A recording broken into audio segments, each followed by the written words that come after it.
जय राम कृष्ण हरी हरि जय राम कृष्ण हरि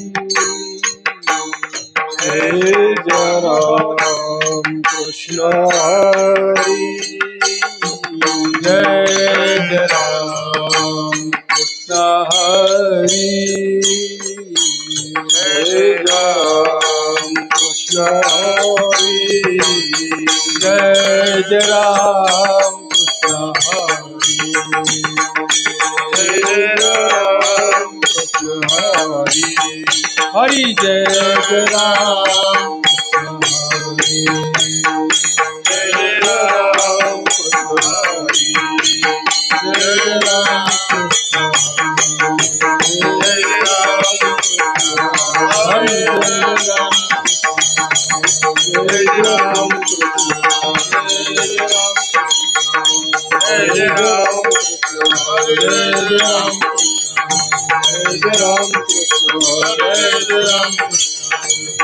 राम कृष्ण जय राम जय राम कृष्ण जय राम जय राम कृष्ण जय राम जय राम कृष्ण जय राम जय राम कृष्ण हरि जय राम जय राम कृष्ण जय राम जय राम कृष्ण जय राम कृष्ण जय राम कृष्ण जय राम कृष्ण जय राम कृष्ण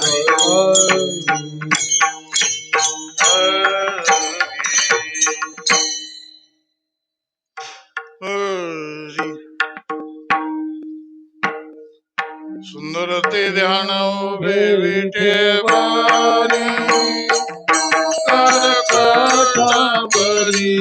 ठेवोनी करकटावरी ठेवोनी करकटावरी ठेवोनी ते ध्यान उभे विठेवारी करकटेवरी ठेवोनिया करकटेवरी ठेवोनिया करकटेवरी ठेवोनिया ध्यान उभे विठेवारी करकटेवरी ठेवोनिया करकटेवरी ठेवोनिया करकटेवरी ठेवोनिया नरते ध्यान उभे विठेवारी करकटेवरी ठेवोनिया करकटेवरी ठेवोनिया करकटेवरी ठेवोनिया तुळसी हार गळा काचे पितांबर तुळसी हार गळा काचे पितांबर तुळसी हार गळा काचे पितांबर तुळसी हार गळा काचे पितांबर तुळसी हार गळा काचे पितांबर आवडे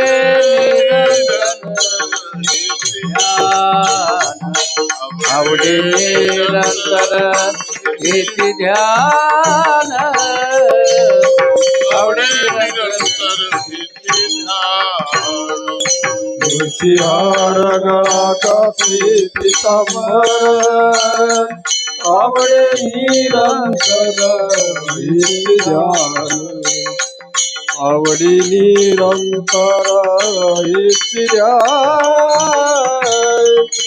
आवडे निरंतर येती ध्यान मकर कुंडले तळपती श्रवणी मकर कुंडले तळपती श्रवणी मकर कुंडले विराजित घंटिका सुभमणी विराजित तुळसी हार गळा कासे पितांबर आवडे निरंतर हेची ध्यान आवडे निरंतर हेची ध्यान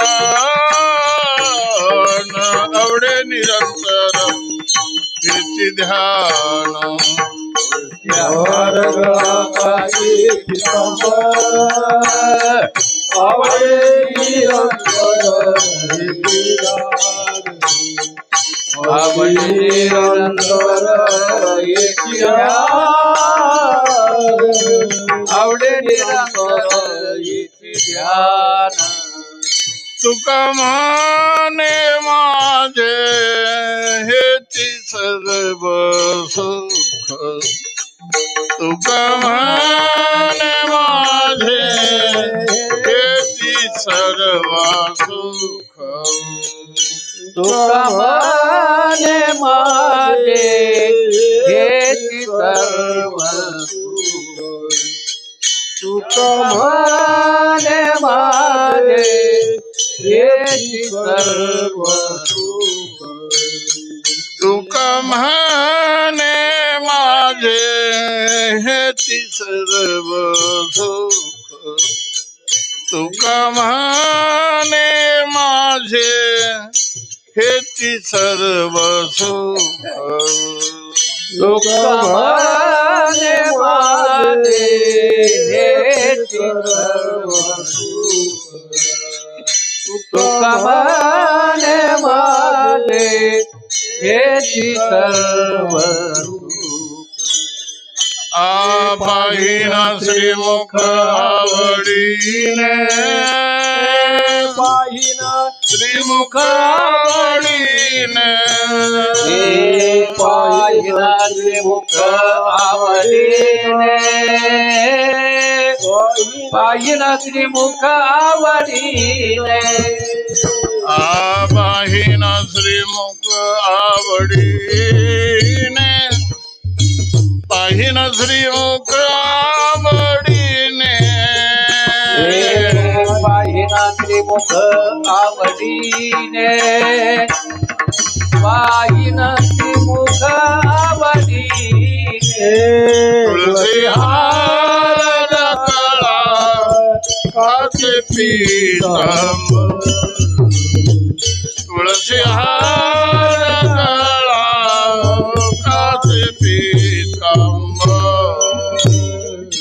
तुळसी हार गळा काचे पीतांबर तुळसी हार गळा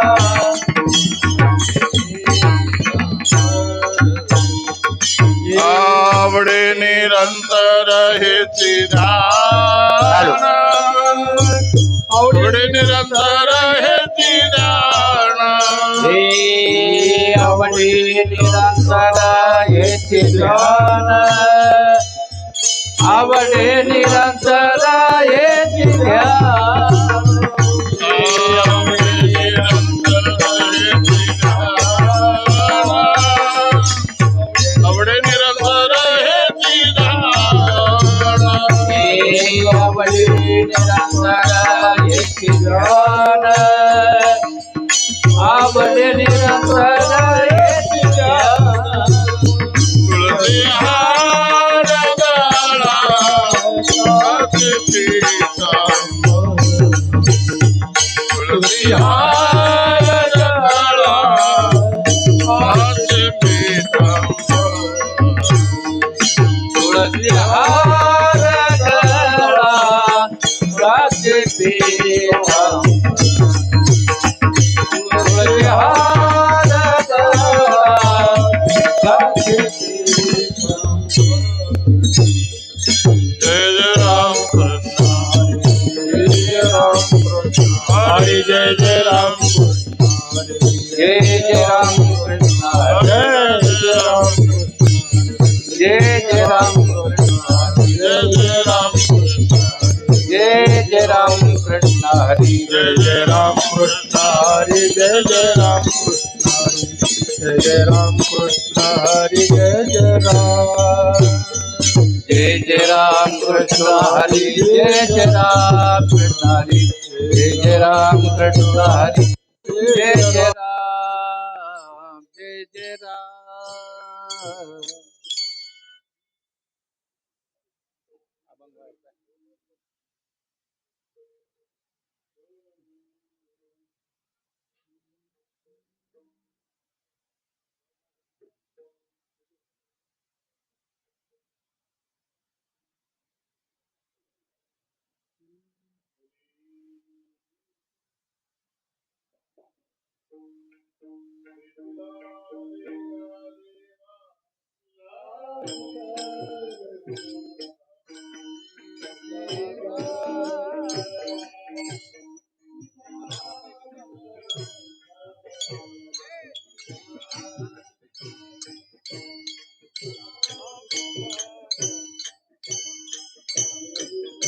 रण भाव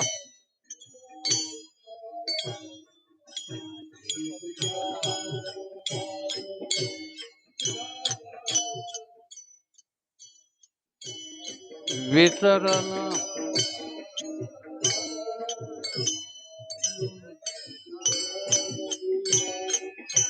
तुझा विसरण भावा तुझा विसरण भाव तुझा विसरण भावा.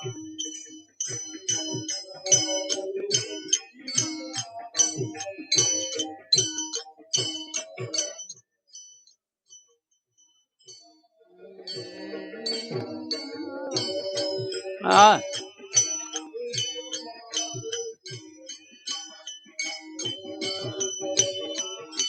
हेच माझे सर्व जोडी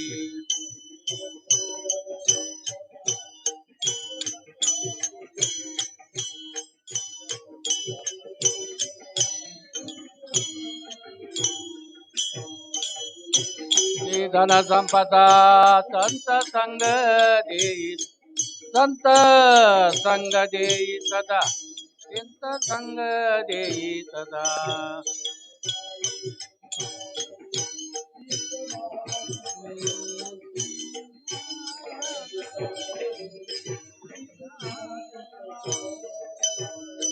गायीन आवडी हेच माझी सर्व जोड हेची माझी सर्व जोड हेच माझी सर्व जोडी.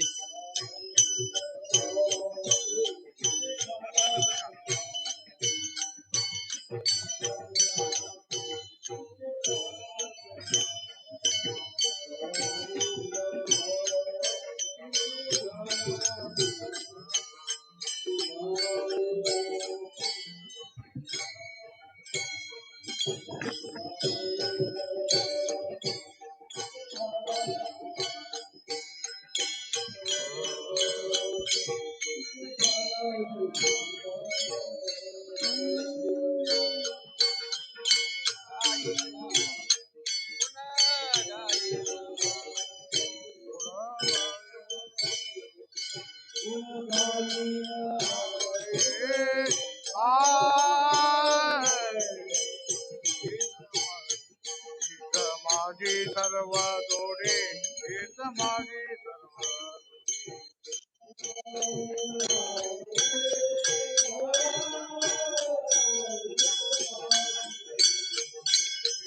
माझी सर्व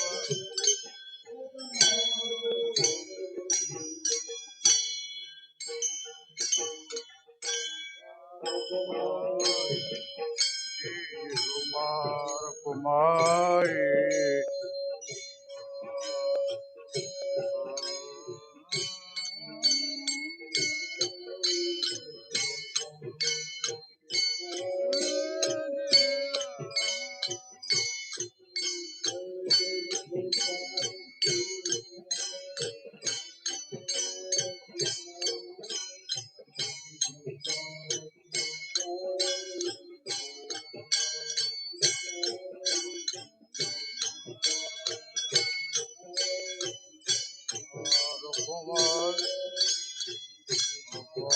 कुमारी कुमार कुमारी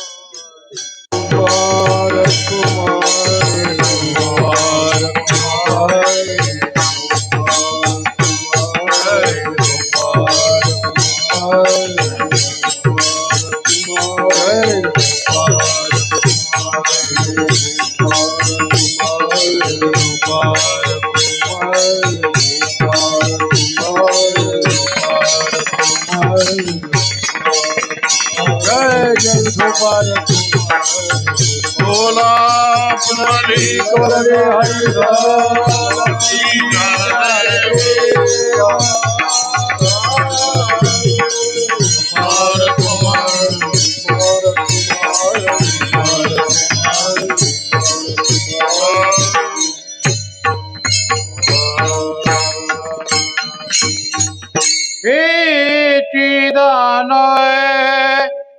देगा देवा हे दान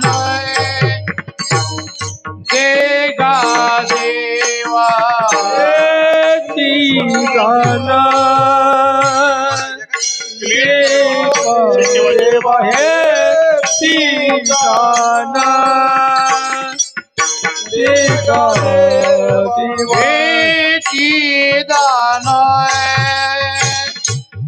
देगा देवा हे दान देगा देवा हे दान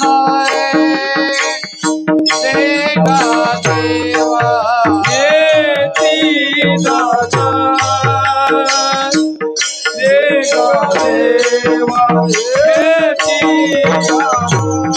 दान देगा देवा तुझा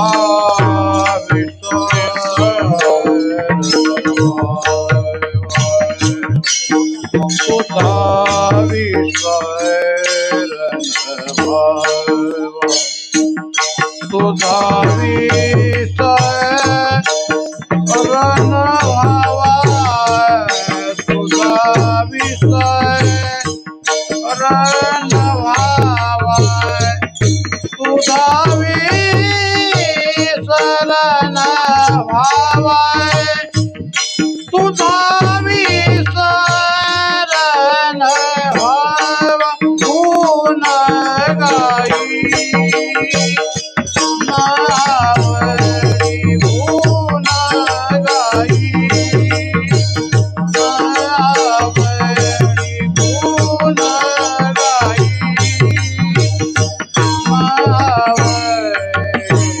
तुझा पिता कण भावा तुझा पिता कण भावा तुझा पिता भावा तुझा पिता कण भावा गुण गाईना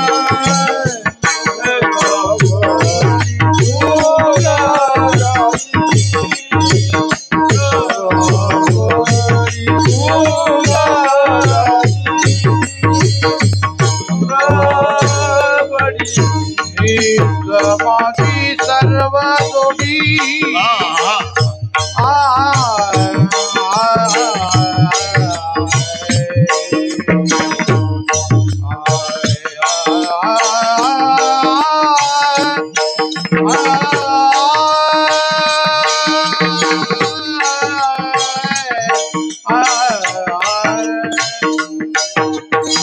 हीच माझी सर्व जोडी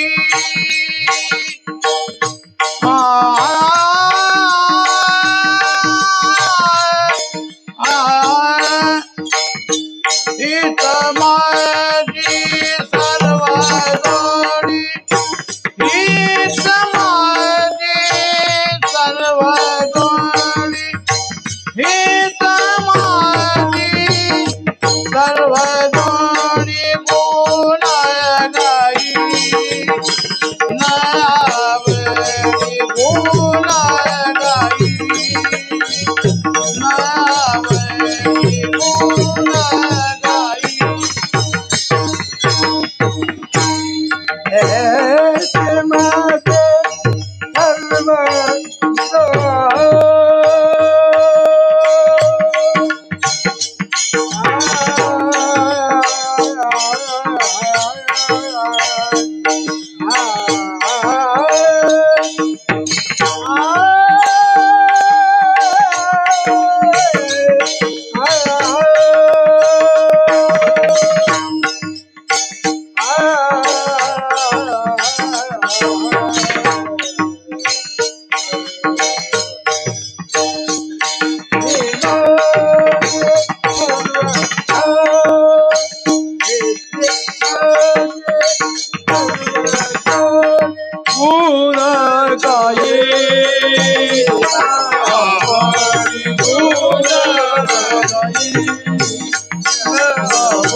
हे चिदान दिगा देवा,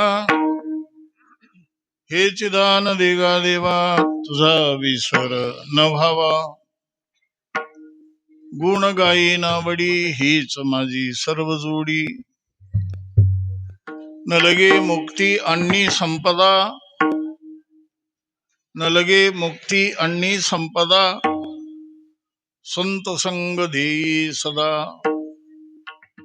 गुण गायी नावडी हीच माझी सर्व जोडी. तुका म्हणे गर्भवासी, तुका म्हणे गर्भवासी, सुखे घालावे आम्हासी. गुण गायी नावडी हीच माझी सर्व जोडी. नमो ज्ञानेश्वरा, नमो ज्ञानेश्वरा, नमो ज्ञानेश्वरा, नमो ज्ञानेश्वरा, नमो ज्ञानेश्वरा, नमो ज्ञानेश्वरा, हे नमो ज्ञानेश्वरा, नमो ज्ञानेश्वरा. निवृत्ती उदारा सोपान देवा, निवृत्ती उदारा सोपान देवा, निवृत्ती उदारा सोपान देवा. निवृत्ती उदारा सोपान मुक्ताबाई नमो त्रिभुवन पावनी, आद्यत्रय जननी देवाची.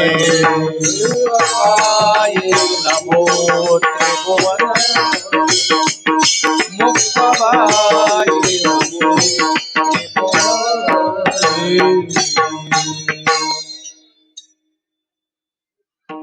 नमो सद्गुरु तुकया ज्ञानदीपा, नमो सद्गुरु सच्चिदानंद रूपा, नमो सद्गुरु भक्त कल्याण मूर्ती, नमो सद्गुरु भास्करा पूर्ण कीर्ती. सेवे लागी सेवक झालो, तुमच्या लागलो निज चरणा. अहो स्वामी तुकया देवा, यावरी न करावा अव्हेरू.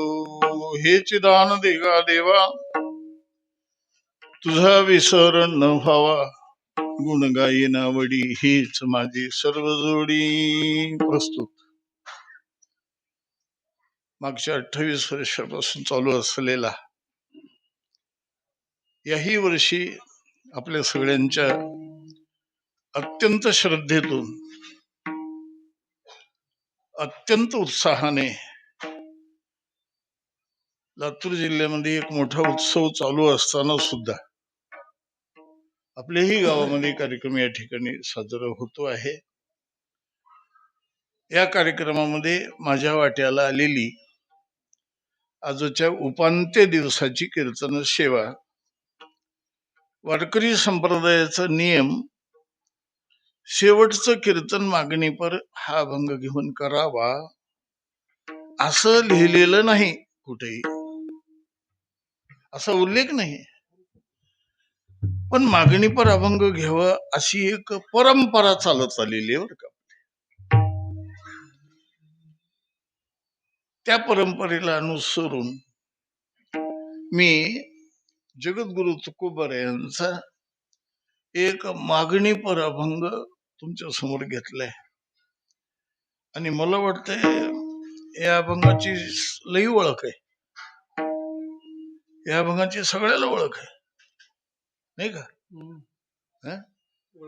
आता ह्या अभंगाची जर ओळख नसल कोण्या भजन करायला, तर त्यानं मी भजन करतो असं म्हणायचं नाही.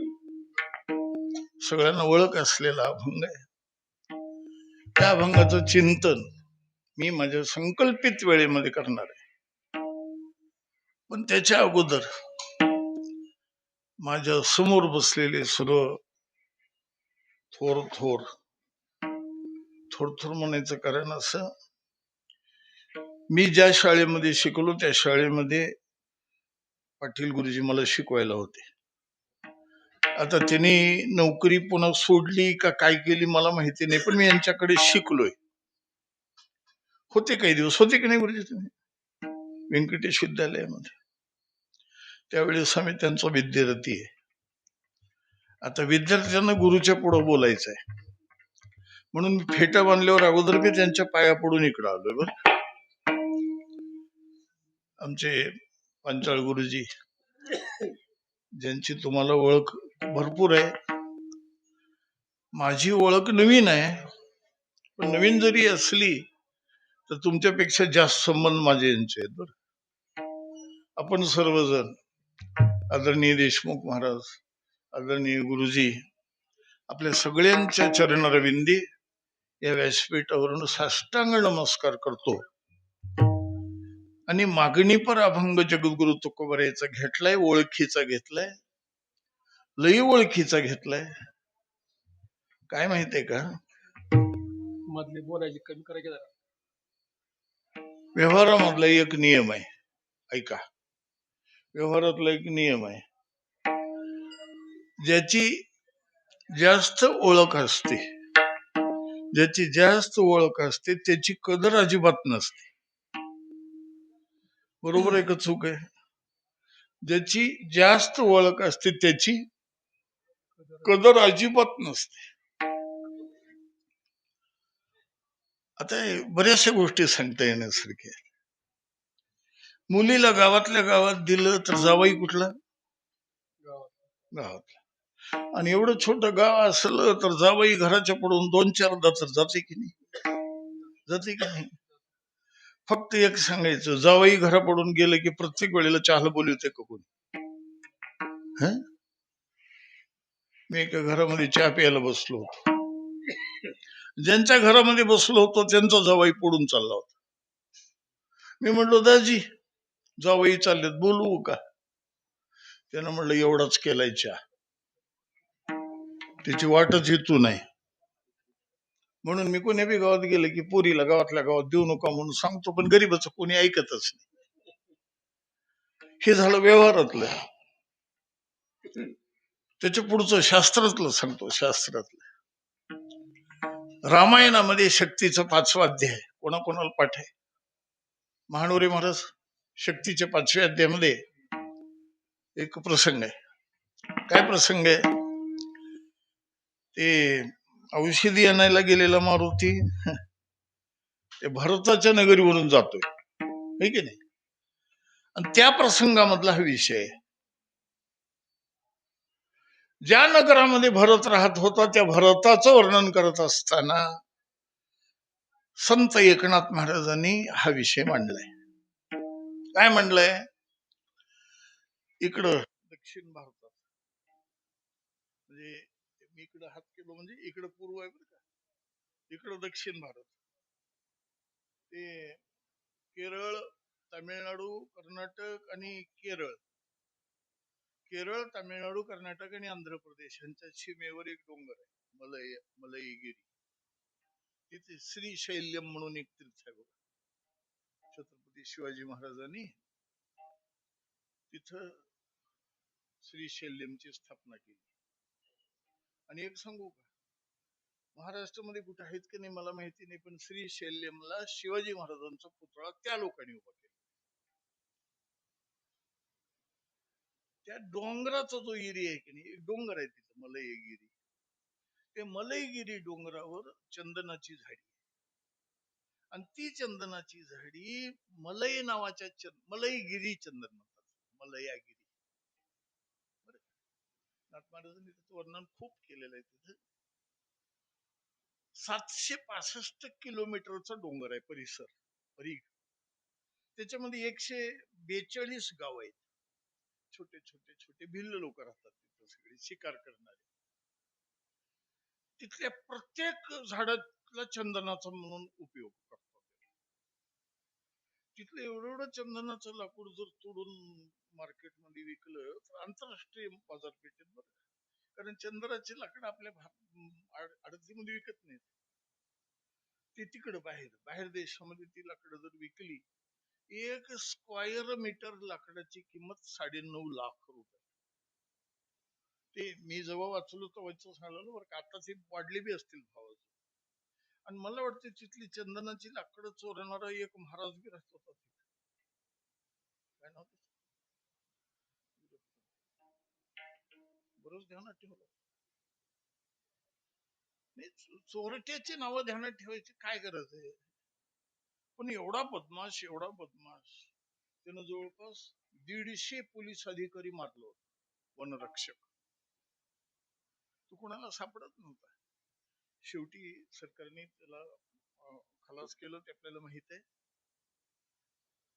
त्या 765 किलोमीटरच्या डोंगरातल्या 142 गावातल्या लोकांना कोणत्याही कामात कोणतंही काम पडलं तर लाकूड चंदनाचं.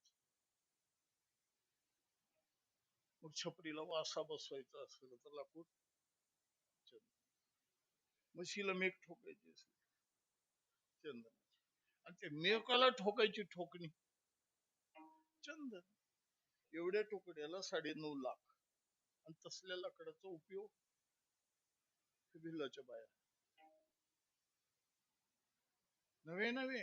एकनाथ महाराज तर काय म्हणतात माहिती का, तिथल्या भिल्लाच्या वेड्या बायका चंदनाचा लाकडाचा उपयोग आंघोळीचं पाणी तापवायला, वतलाला जाळायला वापरतात. मला ये भिल्ल पुरंदरी चंदन तरु काष्ट इंधनम कुरुते. इंधनम कुरुते म्हणजे जळण म्हणून वापरतात. कशामुळे? हे दुसरं लाकूडच नाही. अतिपरिचयात होत की नाही. हे झालं शास्त्रातलं. आता साहित्यातलं सांगतो. मला तिन्ही दृष्टीनं बोलता येतं बरं का. व्यवहारातलं सांगितलं पोरगी गावातली देऊ नका, शास्त्रातलं सांगितलं चंदनाच्या लाकडाचं. आता साहित्यातलं सांगतो. सूर्य रोज उगवतो की नाही? बोला, रोज उगवतो. रोज उगवायचा सूर्य कामाचा काय बिनकामाचा? कामाचा. कामाचा रोज उगवतो. त्यानं नाही उगवला तर सृष्टीचं संतुलन बिघडतं. ठीक आहे. सृष्टीच्या संतुलनाला बिघडू नये याच्यासाठी सूर्यप्रकाशाची नितांत गरज आहे. वाढू नका हो, फक्त बॅलन्स मध्ये ठेवा. मला फक्त एक विचारायचंय. मोरोपंत नावाचे एक कवी होऊन गेले. त्यांनी त्यांच्या केकावली नावाच्या एका आर्याव्रतामध्ये ही गोष्ट लिहिलेली. काय लिहिले त्यांनी? सूर्य रोज उगवतो, सगळ्यांच्या उपयोगाचा आहे. फक्त मला एक विचारायचे. तो म्हणतो, काय म्हणतो? सूर्य एवढा रोज उगवणारा सूर्य एवढा उपयोगाचा असून सुद्धा त्यानं उगवल्या कोणी 2 पैशाचा कापूर त्याला आरती केली का? सूर्य उगवला म्हणून आरती केली कोणी? तेलाची वातर तुपाची राहिली? कुणी केलं नाही.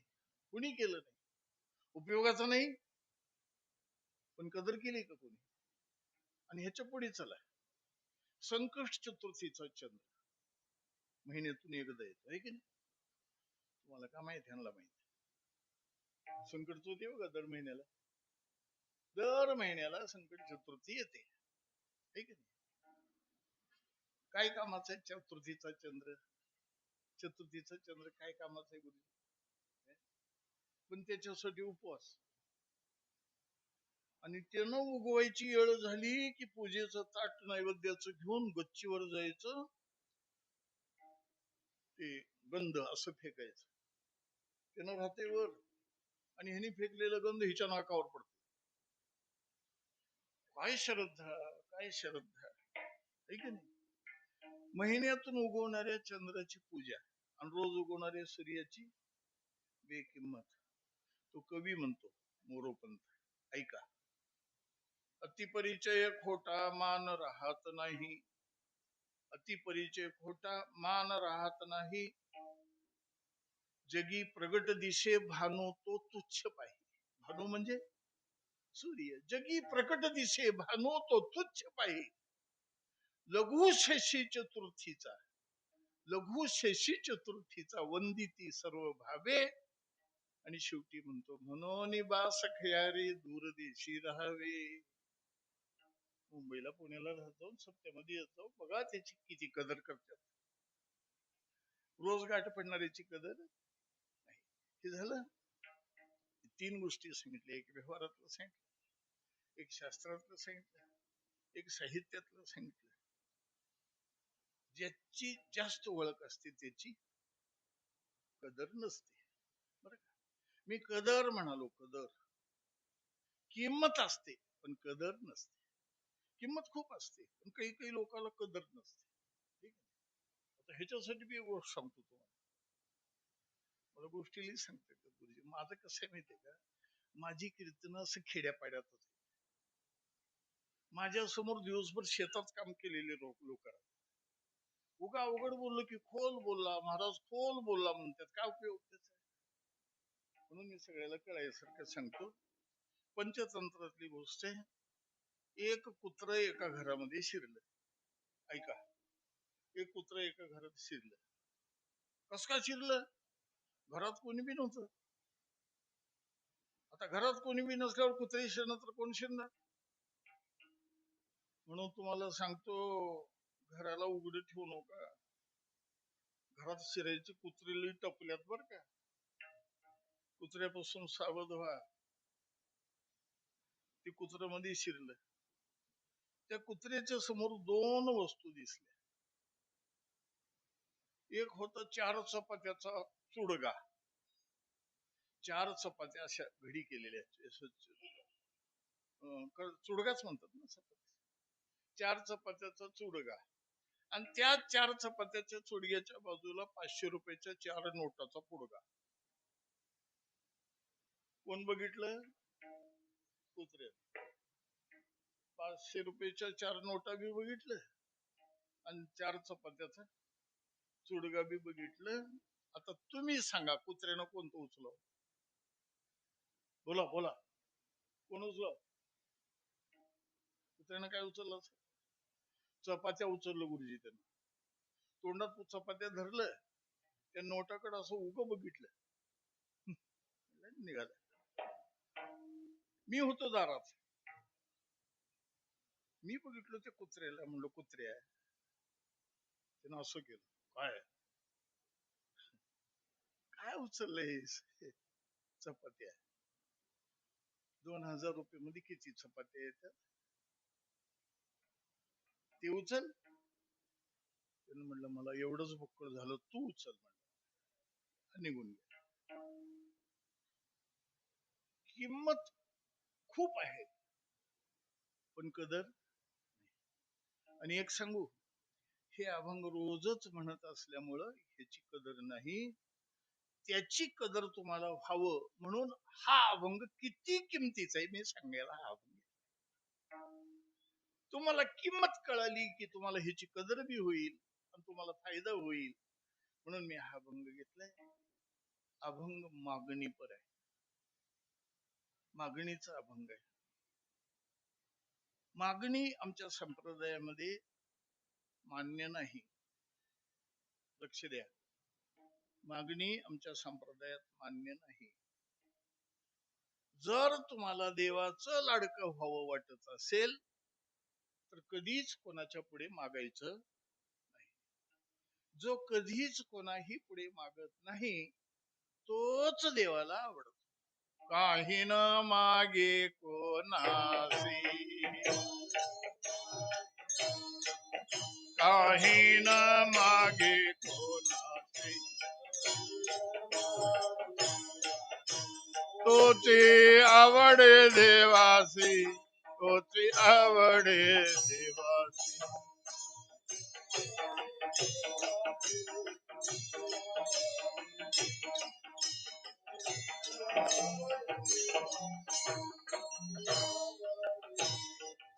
काही ना मागे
आहे न मागे कोणाशी तोची आवडे. तोची आवडे, तोची आवडे म्हणजे न मागणाराच आवडे, बाकीचा मागणारा आवडत कोणाला? देवा. मग देवाच्या आवडीचं व्हायचंय की नाही आपल्याला? बरं जाऊ द्या, देवाची आवड पुन्हा बघू. व्यवहारामध्ये तरी एकमेकाला हमेशा मागणाऱ्याला लोक चांगलं म्हणतात का व्यवहारामध्ये? तरी काय महाराज, हे काय हे माणूस, हे बघा बघितलं का, हे पॅन्ट घालून चाललंय बघा. हा हा, लय हलकट सवय घेऊ. काही नाही बघा, चहा तर पाजू म्हणते, नाही तर काही नसतं तर तंबाखूच आहे का म्हणते. हमेशा मागते बघा, याच्यासारखं दलिंदर कोणी नाही. मागणाऱ्याला व्यवहारात तरी चांगलं म्हणतात का? व्यवहारात चांगलं म्हणत नाही. बरं, व्यवहारात चांगलं म्हणत नाहीत म्हणावं तर देवाला तर आवडतच नाही. मागणं चांगलं नाही, मागू नये, मागू नये, मागू नये. सेना महाराज, सेना नाभी नाव ऐकलं तुम्ही? भक्त लीलामृतामध्ये त्यांचं चरित्र. सेना नाभी महाराज दर महिन्याच्या वारीला जायचे. एके दिवशी त्यांच्या बायकोनं सांगितलं, पंढरपूरला वस्त्राला व्हायचे धोंडे मिळतात, धोंडा झिजलाय तेवढं घेऊन या, धंदा आहे आपला. ह्याने विचार केला. काय विचार केला? खरंच धोंडा पार झिजलाय, संसाराकडे ध्यान ठेवावं लागेल की नाही, बायको लेकर असल्यावर बघावं लागेल की नाही. म्हणजे पुन्हा ध्यान राहायचं नाही, म्हणून गेल्या गेल्या अगोदर आंघोळ करून देवाच्या दर्शनाला जायच्या पहिलं ते धोंडा घेतला, धोंडा ते वस्त्राला लावायचं आणि पिशवीमध्ये ठेवलं. दर्शन केलं, वारी केली, दशमी, एकादशी, द्वादशी, वापस आले. वापस येऊन आईच्या पाया पडले. महिन्याची वारी करणाऱ्यानं वारी होऊन आल्यावर मायबापाच्या घरी पाया पडलं तर वारी सार्थक आहे, बरं का, ध्यानात ठेवा. हो, की तुम्हाला कोणी सांगितलं नसल.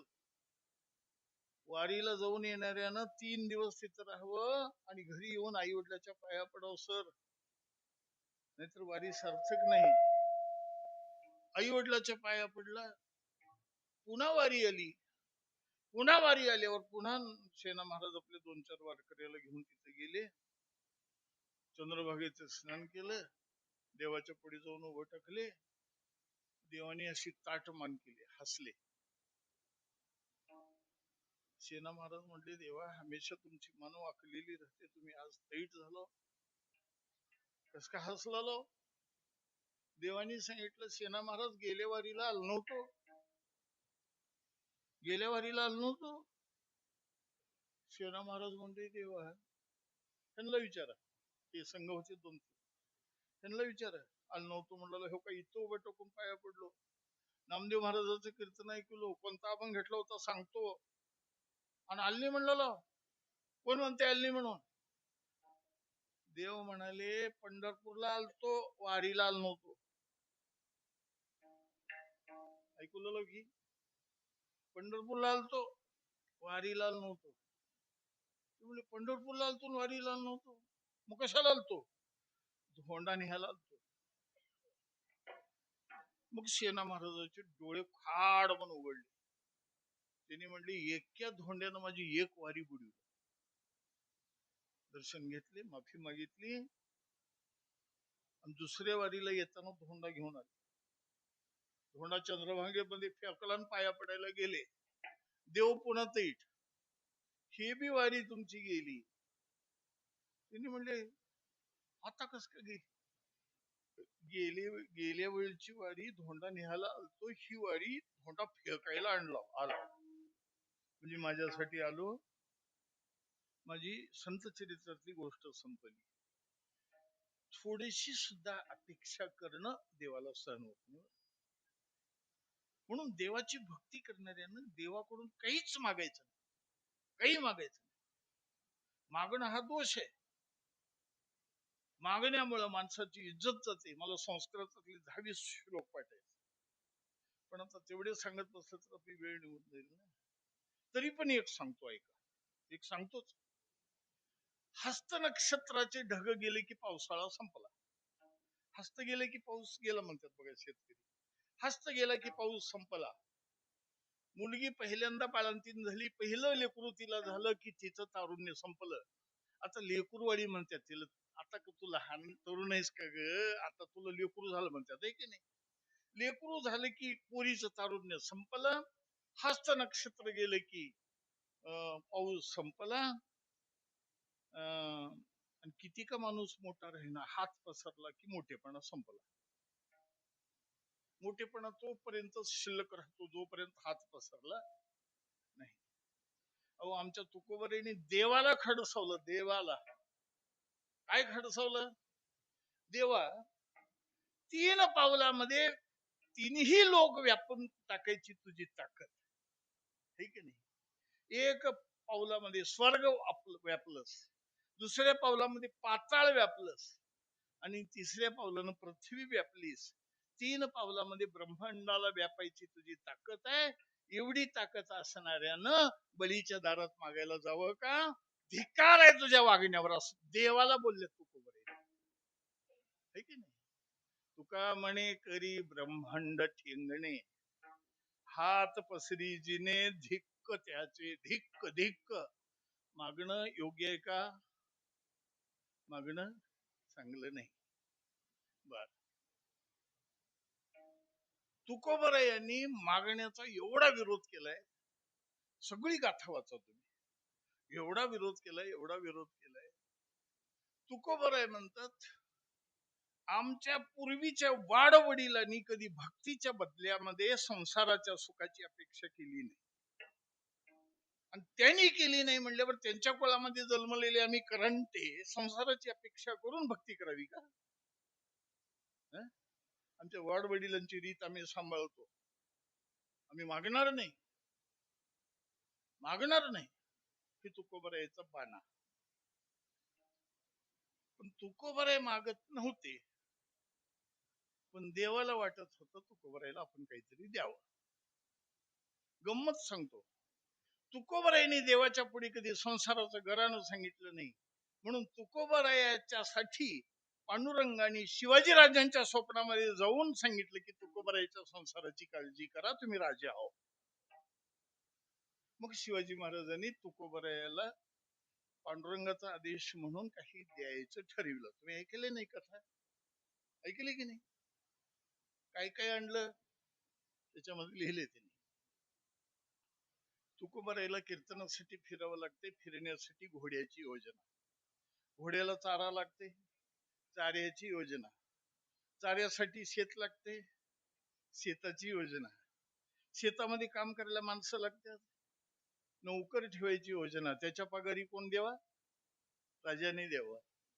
सगळी सगळी सामुग्री पाठवली. दिवट्या, छत्री, घोडे या 3 वस्तू पाठवल्या. जिजाबाई होत्या घरी. शिवाजी महाराजांचे काही सरदार राजा छत्रपती शिवाजी महाराजांनी दिलेले काही तबक घेऊन आले. देहूच्या परिसरातल्या 5 गावाची जहागिरी लिहून दिली. इथून तुकोबरायाच्या वंश परंपरेनं ह्या 5 गावाची जहागिरी स्वीकारावी असं सही शिक्याचं पत्र कोणाला? तुकोबरायाला. भरजरी कपडे, सोनं नाणं, खूप मोठं धनधान्य, बसायला घोडा, सगळं. फक्त मला एक विचारायचंय, तुकोबरायांनी घेतलं का वापस पाठवलं? वापस पाठवलं. गरज नव्हती का? गरज होती की नाही?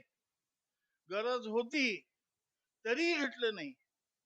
मग असल्या तुकोबरायाला वारीला गेलं की देव सारखं सारखं सारखं मागतच नाही, तुम्ही काहीच मागत नाही, तुम्ही काहीच मागत नाही, असं लईच तगादा लागला देवाचा.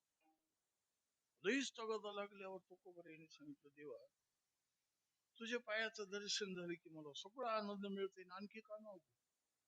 तुझे पायी सुख सर्व आहे, तुझे पायी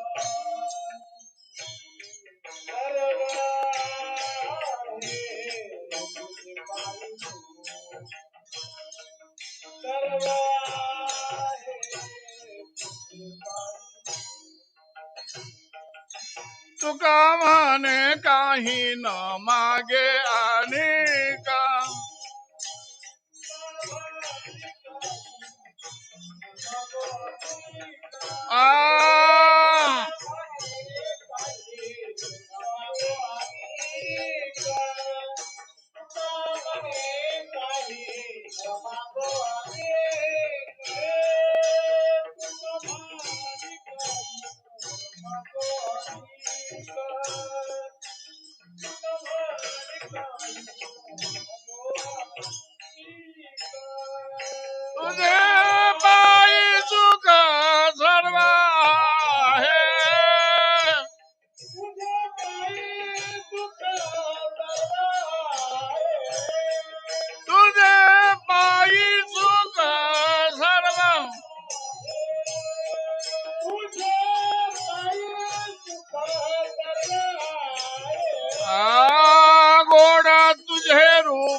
मानवाचा तुझे पायी सुख सर्व आहे. तुझं दर्शन केलं की जे पाहिजे ते मिळते, मग काही मागायची काय गरज. तुका म्हणे काही न मागे अनेक, तुझे पायी सुख म्हणून मी मागत नाही. देवानी सांगितलं तुकोबा तुम्ही मागावंच लागते. का बरं? का बरं? अहो तुम्हाला सोडून बाकीचे सगळे काहीतरी मागायलाच येतात. तुम्हाला सोडून बाकीचे सगळे मागायलाच येतात. मग तुकोबा यांनी सांगितलं मला सोडून बाकीचे मागायला येतात, बाकीचे मागायला आलेल्याला दे, माझ्या मागे लागलं. देवानी सांगितलं हे हमेशाच मागायला येतात म्हणून देऊ वाटे ना. तुम्ही मागा म्हणलं तर मी मागणं गेलो म्हणून तुम्हाला देऊ वाटलं. मला वाटतं हमेशा मागणाऱ्याला बहुतेक मिळतच नाही, आणि कधी न मागणाऱ्याला मिळाल्याशिवाय होते की नाही. असं न मागे तयाची रमा होय दाशी. मग देवानी सांगितलं तुकोबा असं करा, ही मागायला येतात म्हणून देव वाट ना. तुम्ही मागा म्हणलं तर मागणं गेलो. असं करा, तुम्ही मागायचं नाही, माझं मी जे दिलं ते न्यायचं गपचिप. कबूल आहे का? तुकाराम महाराज म्हणले देवा मागायचं तर नाहीच नाही, पण तू जे देशील ते तर कमाच घ्यायचं नाही. हा, बजावून सांगतो, मला तुझं माहित आहे देणं. हं, लायकी नसणाऱ्याला भरपूर देतोस, लायकी असणाऱ्याला काहीच देत नाहीस. मी बघितलं तुझं सगळं की लई वाभाडे काढलेत बरं का तुकोबारीने देवाचे. ज्ञानेश्वरीचा 10वा अध्यायाचा 10व्या अध्यायातल्या सुरुवातीच्या 20 ओव्या महाराज, 20 ओव्या. पुतना, आता उद्या तुम्हाला ऐकायला ना, पुतना देवाला मारायला आलती की नाही? मारायला आलेली भक्त का वैरी? वैरी आहे की नाही. पुतना देवाला मारायला आली होती विष स्तनामध्ये भरून. पुतना ही देवाची वैरी. वैऱ्याला मोक्ष देव का भक्ताला देव? बोला बोला. वैऱ्याला मोक्ष देव का भक्ताला देव? भक्ताला देव. ज्ञानेश्वरी वाचा, ज्ञानोबराय म्हणतात मारायला येणाऱ्या पुतनेला तू मोक्ष देतोस, दुश्मनाला जर मोक्ष देतोस तुझं का खरंय? मी ओवी सांगतो. तुवा सनकादिकाचे निमाने सायुज्य सवरसू दिदला पुतने, जी विषाची स्तनपाने मारू आली, जी विष स्तनामध्ये भरून तुला मारायला आली, तिला सनकादिकाच्या लेवलला बसविलास, मुक्त केलंस तिला. तुझ्या मनावर सोडलं तर असले लफडे आहेत तुझे. दुसरं उदाहरण दिलं, शिशुपाळ ओव्या म्हणत होता का शिव्या देत होता? महाभारतामध्ये सुयज्ञामध्ये शिशुपाळानं शिव्या दिल्या. शिशुपाळानं 100 शिव्या दिल्या.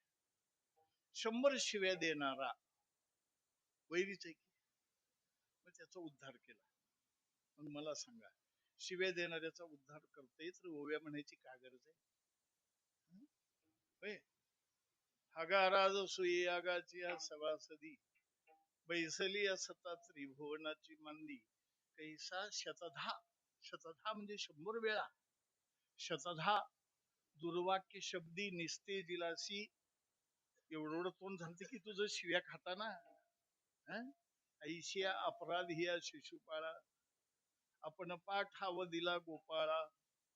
अरे आपलं पद दिलंस त्या शिशुपाळाला, तुझ्या मनावर घेतो हे. शिशुपाळाला शिव्या देणाऱ्याचा उद्धार केला असतो. हे 2 उदाहरणं सांगितली. आणि तिसरं उदाहरण सांगितलं, उत्तानपादाचं पोरग बापाच्या मांडीवर बसायची इच्छा केली तर बापाची मांडी दिली का आढळपद दिलं? आढळपद. काय मागितलं तो? बापाची मांडी. जे मागितलं ते देवा का नाही? आम्ही का मागायला गेलतो का? अरे पण जे पाहिजे ते दे ना. तुम्ही तसलाच आहेस देवा, तुझं देणं मला माहित आहे. भजन करणाऱ्याला वनवास, दारूचे धंदे करणाऱ्याला करोडोपती. बघा तुम्ही. आणि हे करोडपती झालेले आमच्याकडे बघून का म्हणतात? महाराज एवढं होतं तेव्हापासून भजन करतो, एकाला एक लागला. आम्ही कधी देवळात जात नाही, काहीच कम पडलं. आपल्याला आम्हाला बघून म्हणतात हे? आणि खोटं सांगणार तसले म्हणलेलं बघून आमची बी लोक बीच केल्यात, लई परेशान झाले. जगद्गुरु तुकोबरे म्हणतात, देवा मी तर मागणारच नाही, पण तू जर तुझ्या मर्जीनं देवा म्हणलास तर घेणारच नाही.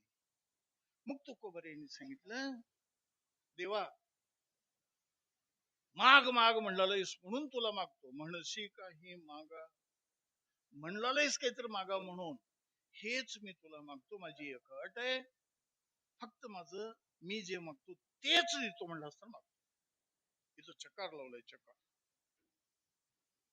तुझ्या मर्जीने घेणार नाही, पण मी न मागण्यामुळे जर तू नाराज होत असतील तर मी जे मागतो ते दे, मला वचन दे, वचन.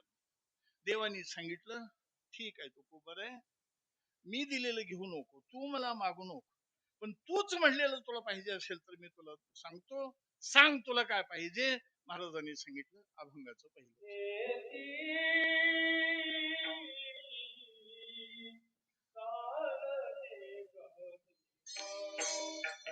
हा हा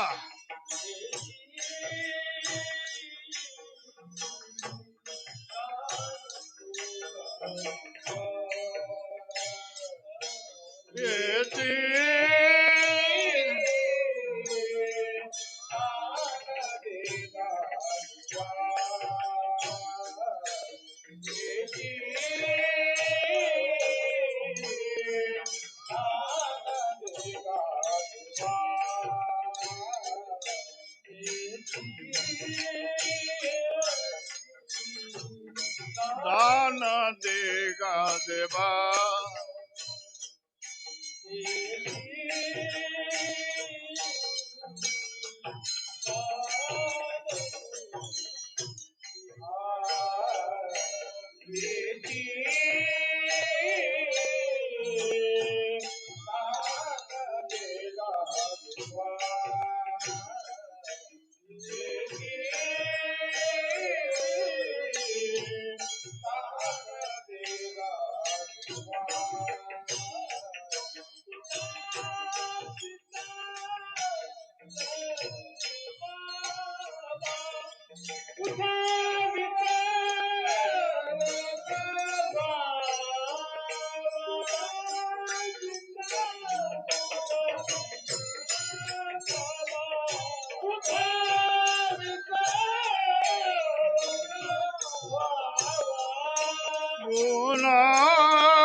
जगद्गुरु तुकोबरे देवाच्या पुढे सांगतात, देवा मी मागणार नाही, तू दिलेलं घेणार नाही, पण तुला नाराज करणे म्हणून मी मागतो, फक्त मी मागतो तेच देतो म्हणलास तर मागतो.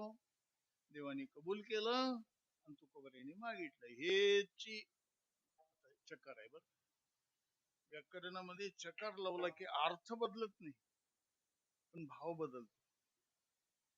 भावाने अर्थामध्ये फरक आहे.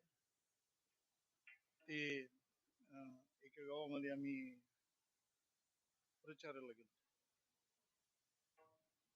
आता तुम्ही म्हणता तुम्हाला काय करायचे प्रचार, जवळचा माणूस उभा टाकला होता, लईच पाया पडलेला, मला घेऊन गेला. असंच एका गावामध्ये गेलो, जीप मधून उतरलो, लोक बी लई म्हणायचे, महाराज म्हणून गेलो की लाईन लावून पाया पडत. त्या दिवशी कोणीच वळेना, कारण मी चुकीच्या गाडीत गेलतो ना, आणि ती लांबूनच म्हणायची. मग मी ओळखीचे आहेत म्हणून जय हरी म्हणायचं, तिने जय हरी म्हणायचं, जय हरी म्हणजे बघायचीच नाही. मग असं सगळं झालं. त्याच्यातले एक जण माझ्या जवळ आले आणि म्हणलं, हो का आता तुम्ही थांबणार की इथं, चहा पिऊन जा. माझ्या घरी तुम्ही चहा पिल्याशिवाय जायचं नाही. मला कोडं पडलं, माझ्या तर जवळ येणार आणि चहाला आमंत्रण दिलं. मला एकट्याला बोललेलं की सगळ्याला बोललेलं हे बी कळवावं लागेल का? आणि त्याचं म्हणणं होतं, चकली मारून या चहा प्यायला. मग या तुम्ही चहा प्यायला या म्हणलं, येतो म्हणलो. त्याने एका कोपऱ्यावर थांबलं, असं करलं. मला कोडं पडलं, तुम्ही म्हणजे एकट्याला बी तुम्ही म्हणतात, आणि 4 जण असल्यावर बी म्हणतात की आदरार्थी बहुवचनी शब्द प्रयोग आहे तुम्ही, आहे का नाही? मी विचार केलो, तुम्हीही या म्हणलाले म्हणजे मी का सगळे? मी उगाच सहज त्याच्या जवळ गेलो, म्हणलो होय बाबा तुम्ही या म्हणलं, पण मी एकटा नाही, 7-8 जण आहेत गाडीमध्ये, तुम्ही म्हणजे आम्ही सगळे का मी? असं इकडे इकडे बघितलं, तुम्ही म्हणजे तुम्हीच. माझी गोष्ट संपली. तुम्ही म्हणजे कोणा मला सगळे वाटलं. आता तुम्हीच म्हणल्यावर बाकीचे एका झटक्यात गेले बघा, ठीक आहे. चकारानं काय केलं, अन्याची व्यावृत्ती केली. अन्याची व्यावृत्ती केलं म्हणजे तुकोबर आहे म्हणतात, मी जे मागणार आहो आता इथून पुढे तेच द्यायचं, ह्याला सोडून काही दिलं तर मी घेणार नाही. मग देवाने विचार केला, ठीक आहे काही हरकत नाही. मागणाच म्हणत होते, मागायला तर तयार झाले, ठीक आहे नाही. आता एकदा सवय लागली की होतंय पुढे ऍडजस्ट, म्हणून सांगितलं ठीक आहे सांगा. तुकोबर यांनी सांगितलं, देवा द्यायचंच असेल तर हेची, आणि दुसरा शब्द वापरले दान. दान या शब्दाचा एक वेगळा अर्थ आहे बरं. भीक वेगळी, दक्षिणा वेगळी, पगार वेगळी, अनुदान वेगळं, मानधन वेगळं, आहे की नाही? हे सगळे शब्द आहेत. इथं महाराजांनी कुठलाही शब्द वापरला नाही. कोणता शब्द वापरला? दान. दान. दानाची व्याख्या गीतेचा 17वा अध्याय, ज्ञानोबा यांनी दानाची व्याख्या केली. काय दानाची व्याख्या केलेली आहे? देणाऱ्यानं देणं माझं कर्तव्य आहे ही भावना ठेवावी देताना. ऐका, देणं माझं कर्तव्य आहे असं वाटावं बरं का. नाहीतर काही काही लोकांना देत्यात पण उपकार करायला वाटते. उपकाराची भावना मनात येऊ द्यायचं नाही. दातव्य मिती, दातव्य मिती म्हणजे देणं हे माझं कर्तव्य असं वाटलं पाहिजे. यद्दानम, देणं माझं कर्तव्य आहे म्हणून द्यावं. कोणाला द्यावं? समोरचा माणूस लायकीच आहे का बघून द्यावं. ज्या काळात दिलं तो काळ योग्य आहे का बघून द्यावं. पात्र योग्य आहे का बघून द्यावं. आपण दिलेलं चांगल्या कामाला जाणार आहे का बघून द्यावं. आणि एवढं सगळं झालं तर त्याला सात्विक दान म्हणतात. हे ज्ञानोबा यांनी 17व्या अध्यायात व्याख्या केली बरं.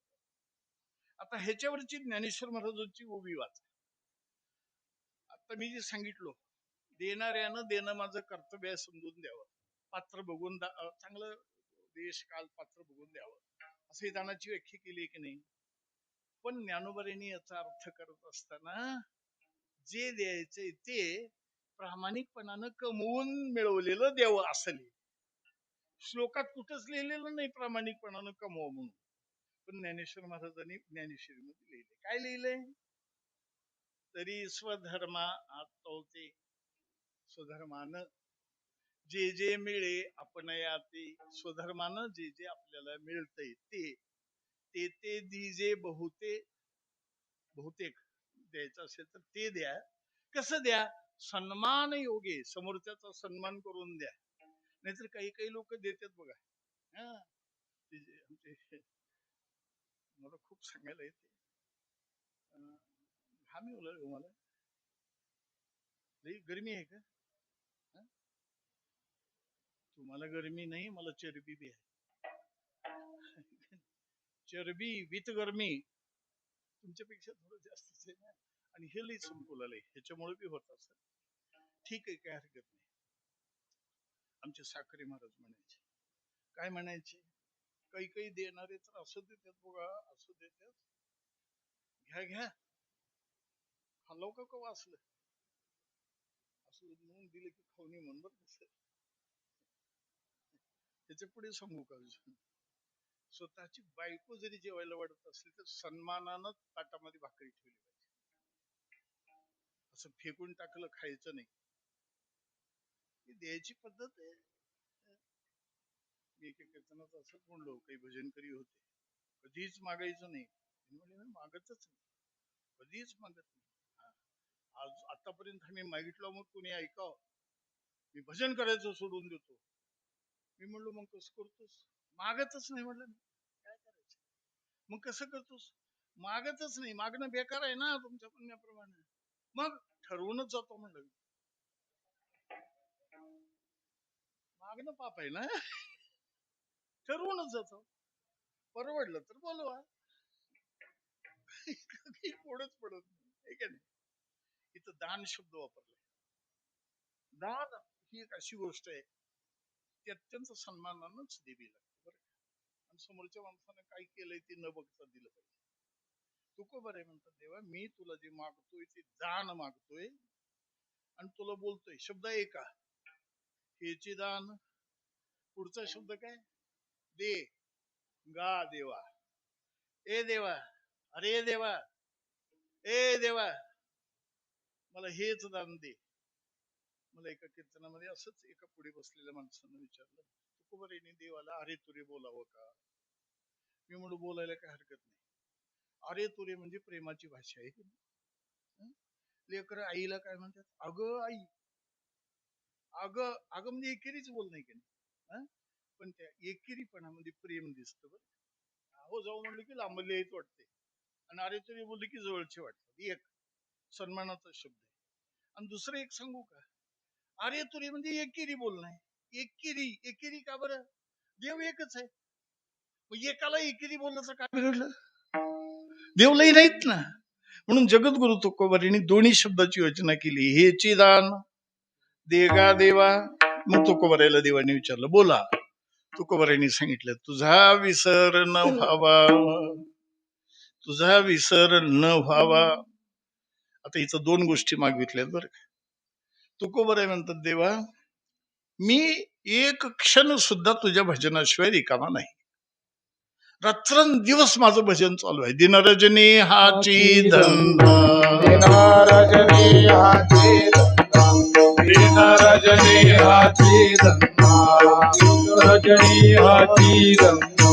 गोविंदाचे पोवाडे, गोविंदाचे पोवाडे, गोविंदाचे पोवाडे, गोविंदाचे पोवाडे, गोविंदाचे पोवाडे, गोविंदाचे पोवाडे.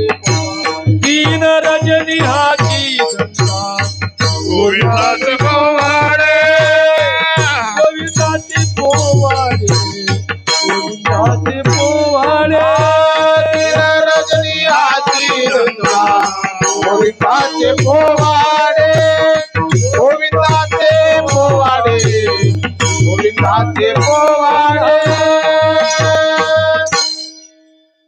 अरे महाराजांना देवाच्या भजनाचा विसर पडलाच नव्हता, पडलाच नव्हता. झोपल्यावर रामराम है की नाही, निजल्याने गाता उभा नारायण है की नाही. अरे तुकोबराय निजले तर देव उभा टाकायचे, आणि तुकोबराय बसले की देव बसायचे.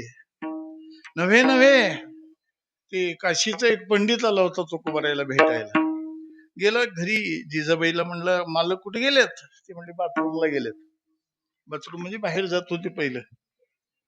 पहिलं डबा घेऊन कुठे जात होते, बाहेर. आता काळ बदललाय, पहिलं लोक घरी खाऊन बाहेर जात होते, आता बाहेर खाऊन घरात येऊ लागले. काय माहितीये का, तुकोबाराय गेले होते बाथरूमला.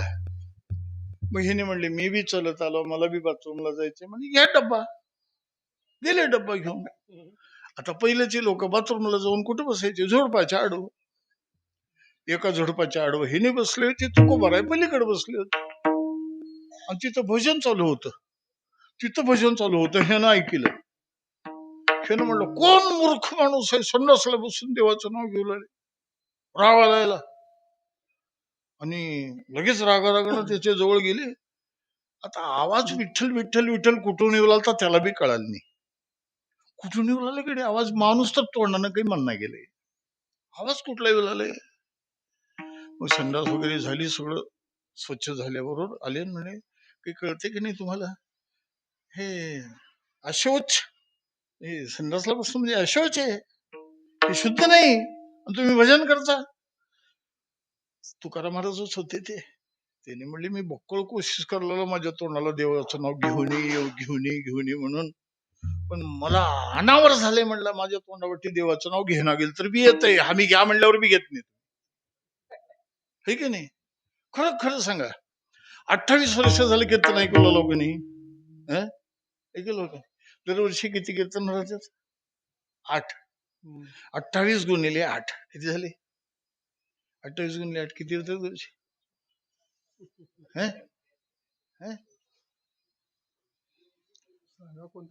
सांगा की कोणतं पटवा ना. 234. हे की नाही? 234 कीर्तन ऐकलं. मग एके बी कीर्तनकारानं मध्ये भजन करावं लागतं हे सांगितलं नाही का तुम्हाला आतापर्यंत? नाही, खाली बसलेले भजन करावं लागतं हे सांगितलं नाही का कोणी? अरे बाबा, त्याचं एक कारण आहे, एक सांगतो तुम्हाला. ज्ञानेश्वरीचा गुरुवर्य चैतन्य महाराजांनी कालच्या काल्याचे कीर्तन तुम्ही ऐकले. काय सांगितलंय ज्ञानोबरायांनी? ज्ञानोबराय म्हणतात, एक वेळ देवाचं नाव तोंडाला यायला अनंत जन्माची पुण्याई लागते. उग कोणाच्याही तोंडालाही देवाचं नाव येत नाही. आणि एवढा रात्रंदिवस देवाच्या नावाचा ज्याला छंद, ते तुकोबराय म्हणतात, देवा तुझ्या नामाचा जो छंद मला लागलाय तो बंद होऊ देऊ नको. तुझा विसरणं, तुझं भजन जे चालू आहे माझ्याकडून ते विसर पडू दे. मागा म्हणलेस म्हणून मागलेलो, फक्त एकच, हे जे मला सायास न करता माझ्या तोंडावाटे जे भजन चालू आहे की नाही, हे भजन बंद होऊ देऊ नको. अखंड भजन माझ्या तोंडानं असावं आणि मी सतत सतत हे भजन करावं. तुझ्या भजनाचा विसर पडू देऊ नकोस. आता ह्याच्यावरचं थोडस चिंतन सांगतो बरं का. साप चावलेल्या माणसाला सापाचं औषध देणारे लोक औषध दिल्यावर ज्याला औषध दिलं त्याला झोपू देत नाहीत. ऐकण्यात आहे का तुमच्या? कारण ह्याचं औषध दिलं आणि ज्याला साप चावलाय त्यानं झोपलं की ह्याला झोप लागली की सापाचं विष चढतंय. तसं देवाच्या नावाचा विसर पडला, विकाराचं विष चढतंय. औषध खाणाऱ्यानं जसं पेशंटला झोपू देऊ नये, तसं भजन करणाऱ्यांनी भजनात खंड पडू देऊ नये. साप चावलेल्या माणसाला साप चावलेल्याचा विसर पडला की विष जसं चढतंय, तसं भजनाचा विसर पडला की विकाराचं विष वाढतंय. आणि विकाराचं विष वाढलं की आपलं वाटोळ होतंय. म्हणून तुझा विसरण व्हावा, तुझा विसरण व्हावा, हेची दान देगा देवा. मग तुकोबरायांनी सांगितलं, देवा जर का तुझ्या म्हणण्याप्रमाणे किंवा माझ्या मागण्याप्रमाणे जर तुझा विसर नाही पडला, तुझा विसर नाही पडला, मला एक सांगा, एखादं मोबाईल हरपलं कोणाचं तर कावा तर कुठं तर हरपलं, मी खोटं सांगणार, तसलंच मोबाईल दिसलं की तुम्हाला आपलंच मोबाईल वाटते की माझं बी असलंच होतं म्हणतेच की नाही. म्हणजे ज्याचा विसर पडत नाही तेच माणूस घोकत असतो, बरोबर आहे का? मग आता देवाचा विसर जर पडना गेला तर माणूस काय करील? गुण गाईन आवडी, गुण गाईन आवडी, गुण गाईन आवडी, गुण गाईन आवडी.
माझी सर्व जोडी हेची माझी सर्व जोडी हेची माझी सर्व जोडी पुन्हा गाईन आवडी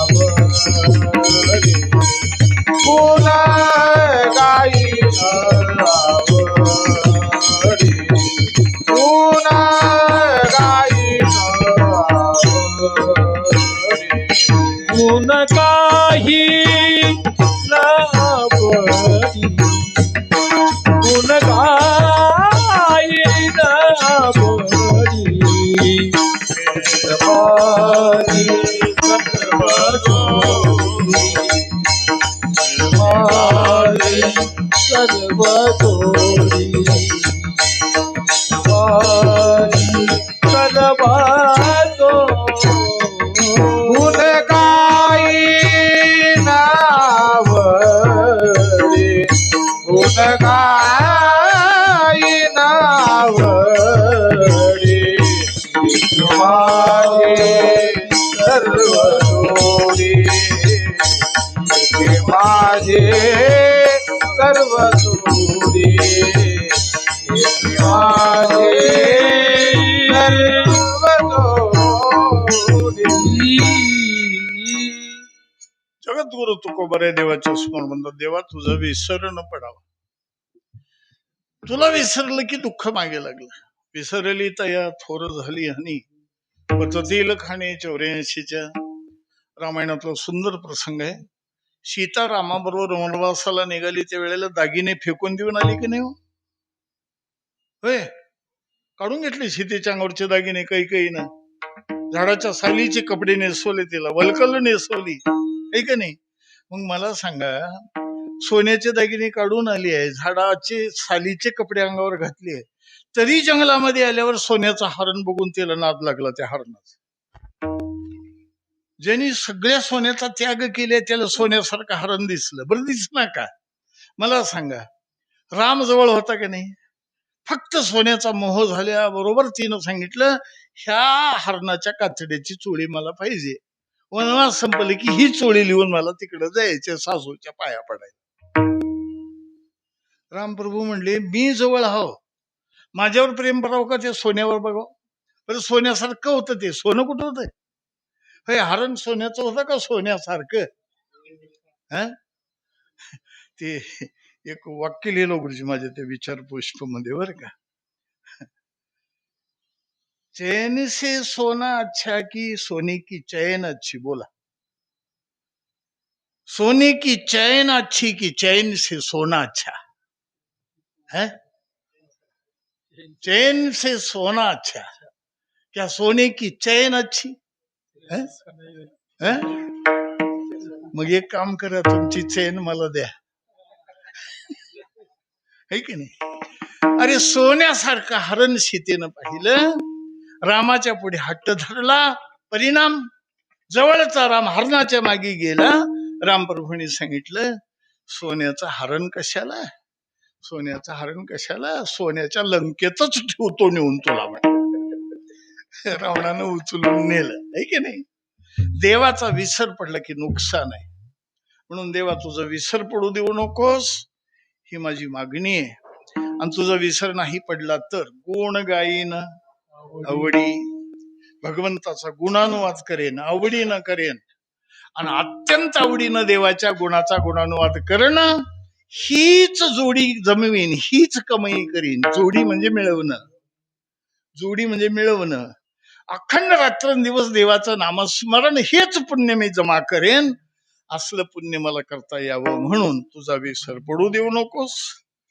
तुझ्या गुणाचं गायन करीन, आवडीनं करीन, आणि आवडीनं भजन करणं हीच कमाई मी करीन. हेची माझी सर्व जोडी. मग देवानी विचार केला. काय विचार केला? तुकोबाराईला काहीतरी देव वाटलाय, पण तुकोबाराई काही सांज सापडूच देना गेल्यात. मग तुकोबाराईला देवानी सांगितलं, तुकोबा, नुसत्या भजनानं का होतंय? लेकराला कपडे नाहीत, घरात खायला काही नाही, जिजाबाईचा संसार तुम्हाला माहित आहे, सांगायची गरज नाही. एवढ्या अडचणी आहेत. तुम्हाला मी काहीतरी संपदा देतो. संपदा संपदा तर संपदा सोहळा नावडे म्हणाला लागला टकळा पंढरीचा. नको संपदा नको. बरं मुक्ती देतो. मुक्ती तुकोबाराय म्हणाले देवा मला भजन करायचं आहे. आणि मुक्ती दिलंस तर मुक्तीमध्ये स्वरूप स्थिती. मी तुम्हाला एक गोष्ट विचारतो, साखर खाल्लेलं बरं का साखर अंगाला झालेलं बरं? साखर खावं का साखर व्हावं? नाही नाही नाही, शुगर झालंय हे बरं का जामून खाल्लेलं बरं? खाण्यात मजा आहे, साखर होण्यात मजा नाही. मुक्तीमध्ये स्वरूप स्थिती आहे, भक्तीचा आनंद नाही. है की नाही? तू बी राणी मै बी राणी, पाणी कोणानी? होय. म्हणून भक्तीमध्ये देव आणि भक्त वेगळा पाहिजे. मुक्तीमध्ये देवच होतय, भक्ती होत नाही. म्हणून न लगे मुक्ती आणि संपदा, कारण ह्या दोन्ही गोष्टी भगवंताच्या भजनाला आडवं येणार आहेत. आडवं. मग भजनाला आडवं येणाऱ्या ह्या दोन गोष्टी नको. न लगे मुक्ती आणि संपदा. न लगे मुक्ती, न लगे म्हणजे देवलाल्यात म्हणून न लगे म्हणलेल्यात. देवलाल्यावर म्हणाव नग म्हणून. होय, देवलाल्यावर नग म्हणाव. मला हे गाणं म्हणलं, मी देशाचा पंतप्रधान होत नाही, तुला करला का कोणी? हे करलाल्यावर म्हणाव.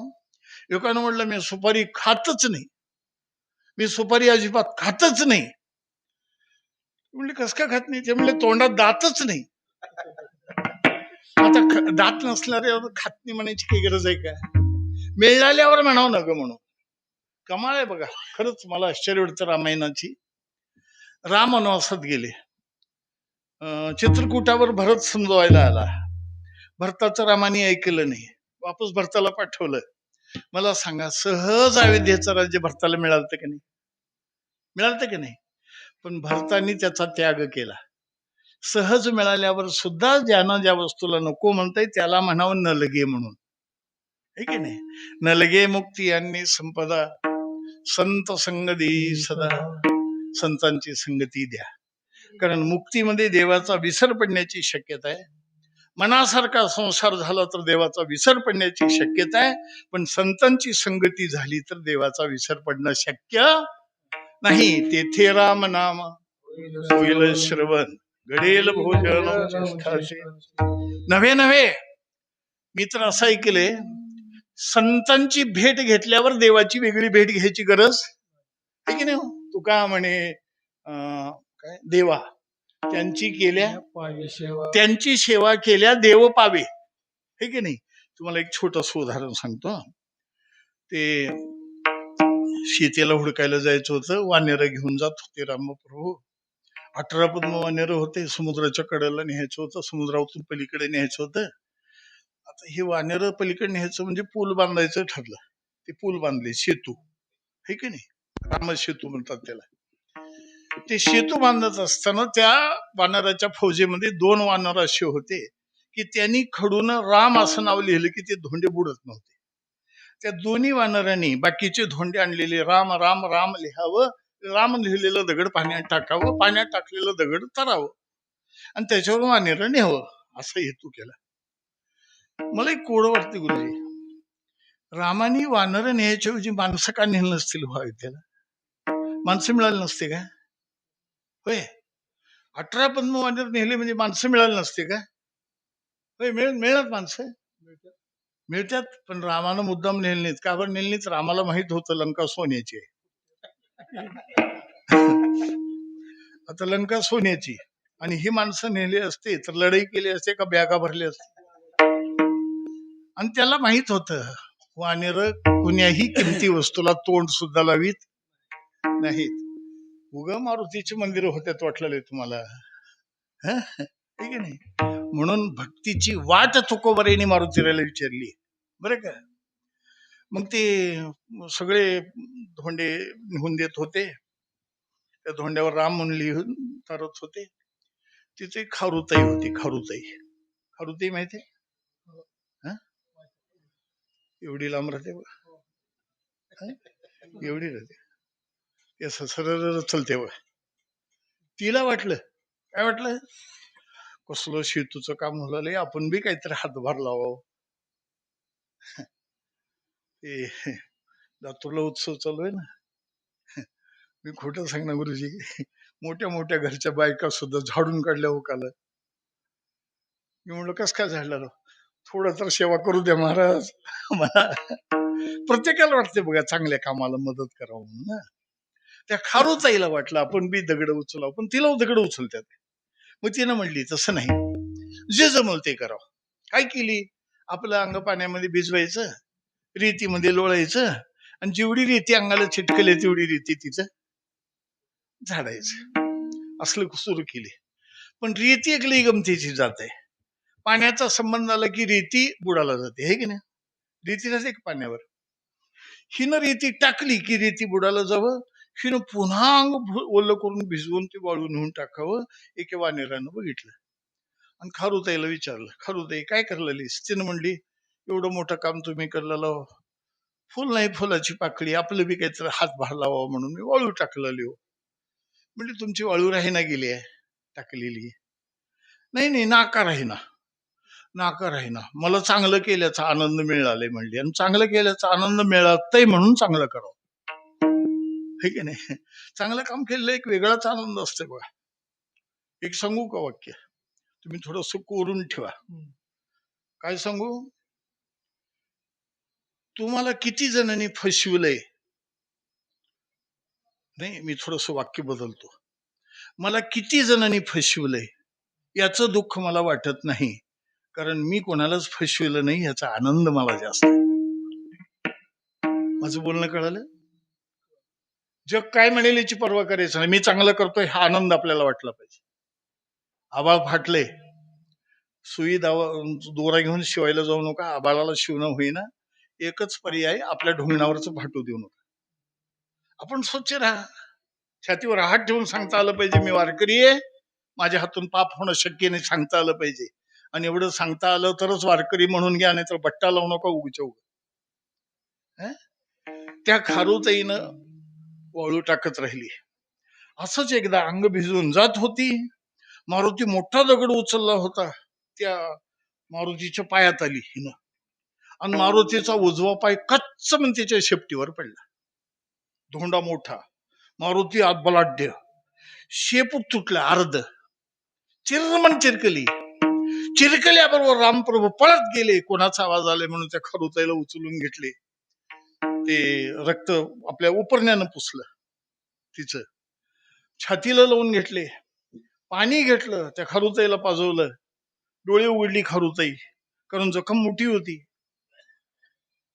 रामप्रभूने विचारलं खारुताईला, खारुताई कोणाचा ग पडला पाय तुझ्यावर?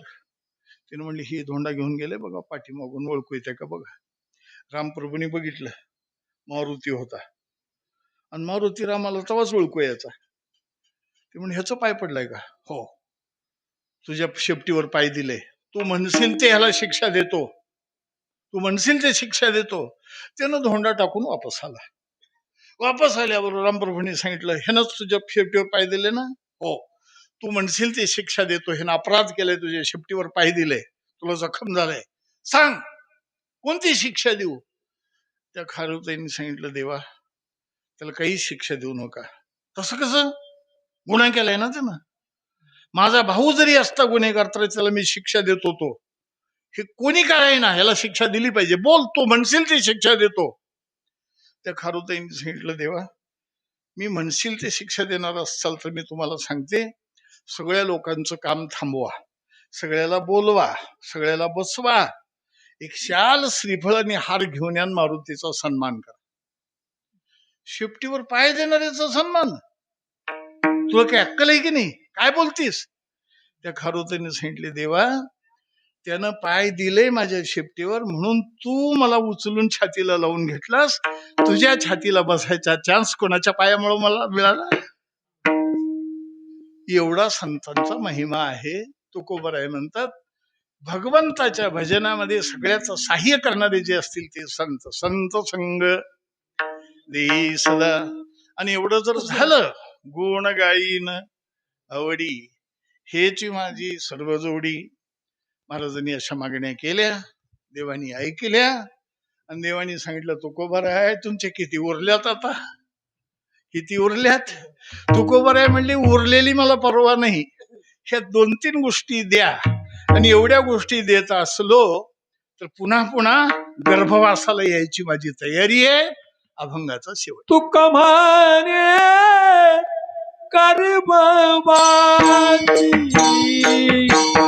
तुका म्हणे गर्भवासी, तुका म्हणे गर्भवासी, तुका म्हणे गर्भवासी, तुका म्हणे गर्भवासी, तुका म्हणे गर्भवासी, तुका म्हणे गर्भवासी, तुका म्हणे गर्भवासी, तुकी खाला वेआवासी, तुकी खाला वेआवासी, गुण गाई लावाई, गुण गाई लावाई, सुखे घालावे आवासी, सुखे घालावे आवासी, गुण गाई लावाई, गुण गाई लावाई, गुण गाई लावाई. हीच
माझी माती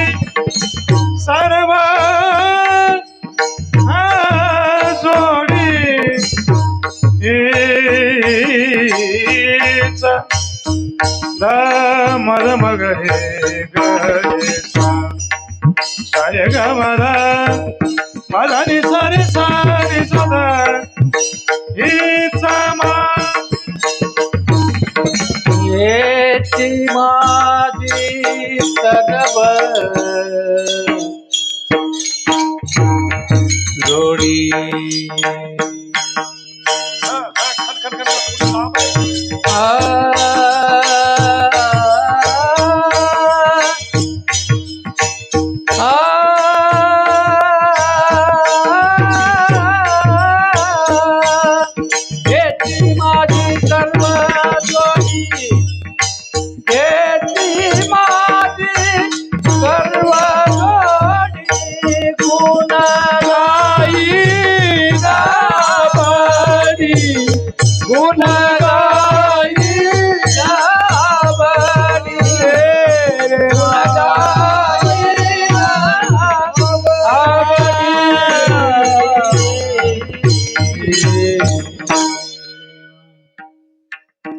अभंगाच्या 3 चरणामध्ये तुकोबऱ्याने 3 मागण्या केल्या. तुझा विसर न व्हावा, गुण गायी नावडी, हीच माझी सर्व जोडी, संत संग देई सदा.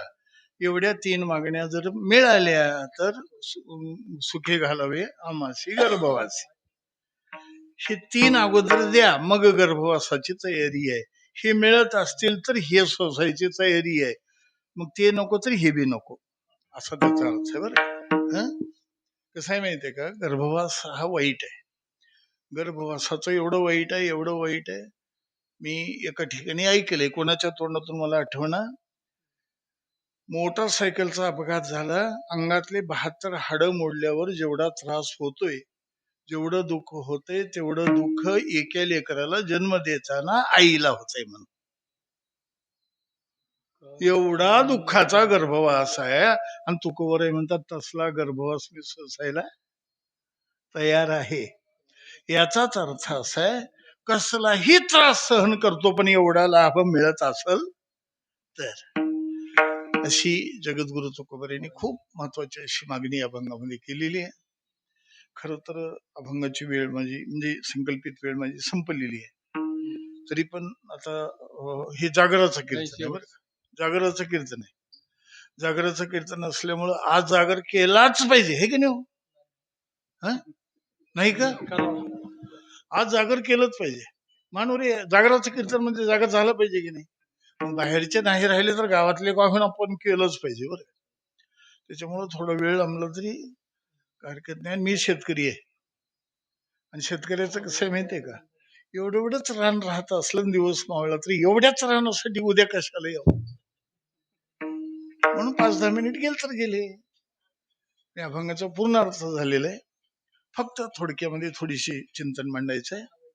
ते चिंतन मांडू, पण त्याच्या अगोदर सगळ्यांना हात जोडून नम्र विनंती, लागून या पाया विनवितो तुम्हाला, करे टाळी बोला मुखी नाम विठोबा रखुमाई.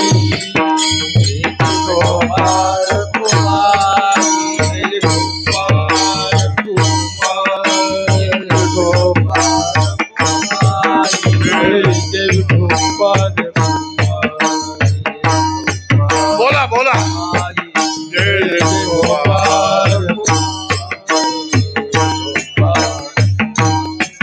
जय जय गोपाल कुमारी,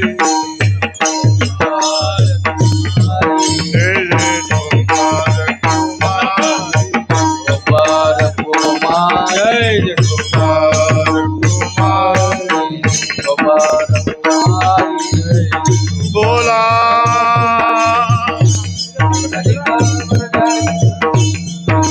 ज्ञानदेव हा विठोबा रखुमाई, जय विठोबा रखुमाई, जय विठोबा रखुमाई.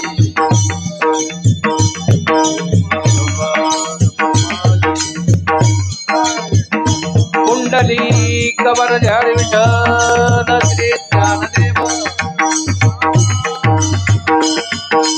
गोपाल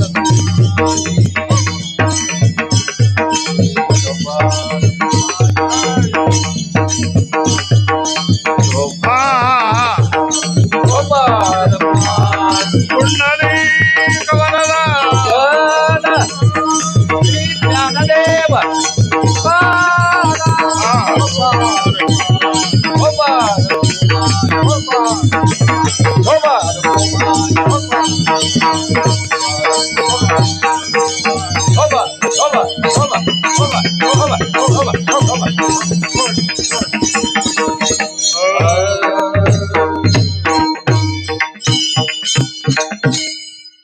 तुका म्हणे गर्भवासी सुखे घालावे आमासी. पण कधी ते वरच होत असलं तर